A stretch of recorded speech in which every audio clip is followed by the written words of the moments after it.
Hi guys, দেখতে পাচ্ছ অনেকদিন পর আবার ব্লগে এলাম। তা দেখতে পাচ্ছ যে অপর ভাটায় যে মাটি শেষ হয়ে গেছে। আর নিচে যে পয়েলটা ছিল সেটা 3টে মেশিন দিয়ে তুলানো হচ্ছে। তো দুটো মেশিন অপর আছে, নিচে আছে, আর আমি অপরে আছি। আমার ট্রেনের কন্ডিশন খালি খারাপ আছে বলে আমি নিচে যাই না। আর একটা সানি মেশিন আর কোম্পানি যে হোন্ডা মেশিন সেটা দুটো চলছে। এখানে পুরো নরম মাটি, অনেকটাই অসুবিধা হচ্ছে, নিচে মেশিন দ্বারা ঢুকে যাচ্ছে। আর আমাদের এই ভাটায় PGM-1 ইটটা কেমন হয়েছে সবাই বলবে।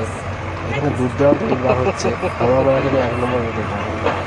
বিশাল ইট বার হচ্ছে, ইটটা খুবই সুন্দর হয়েছে। দেখো পোটটা দেখালাম, ইটের খালি পুরো সাদা, একদম সাদা, পুরো সাদা হয়ে লাল হয়ে গেছে কালারটা।